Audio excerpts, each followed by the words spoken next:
राधे राधे, जय श्री राम। मैं अपने यूट्यूब चैनल पे आप सभी प्यारे साथियों का तहे दिल से स्वागत करती हूँ और ईश्वर से प्रार्थना करती हूँ आप सभी लोग स्वस्थ रहें, मस्त रहें और अपने जीवन में खूब तरक्की करें। आज मैं आप लोगों के लिए बहुत सुंदर और शानी माता का भजन लेके आई हूँ।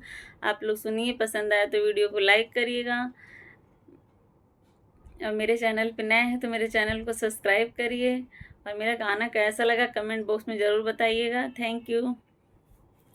मैया के गोड़वा पिराई हो, चला मिल के दबाई। मैया के गोड़वा पिराई हो, चला मिल के दबाई।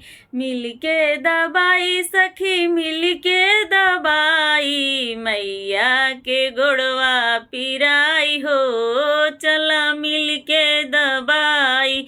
दूर देश से आई मोरी मैया, दूर देश से आई मोरी मैया। निमिया के छैया छहाई हो, चला मिल के दबाई।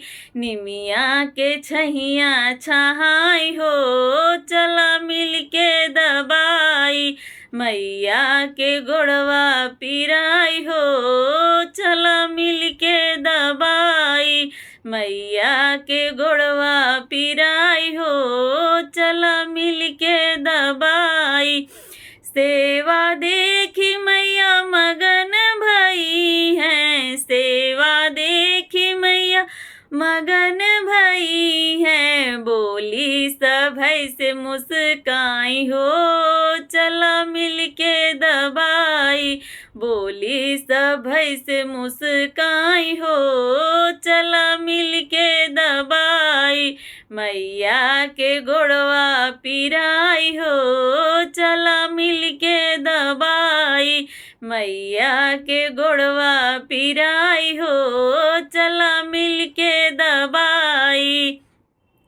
कवन मगन तुहु मंगबू सुहागिनी, कवन मगन तुहु मंगबू सुहागिनी। हमका तू दे तू बताई हो, चला मिल के दबाई। हमका तू दे तू बताई हो, चला मिल के दबाई। मैया के गोड़वा पिराई हो, चला मिल के दबाई। मैया के गोड़वा पिराई हो, चला मिल के दबाई।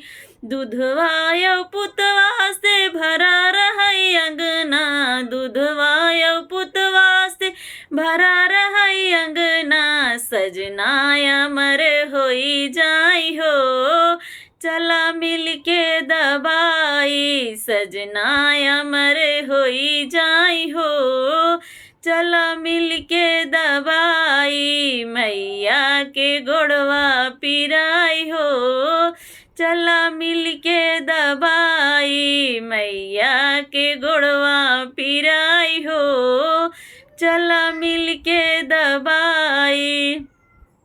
मेरा गाना कैसा लगा कमेंट बॉक्स में ज़रूर बताइएगा। अगर अच्छा लगा हो तो लाइक ज़रूर करिएगा। Thank you.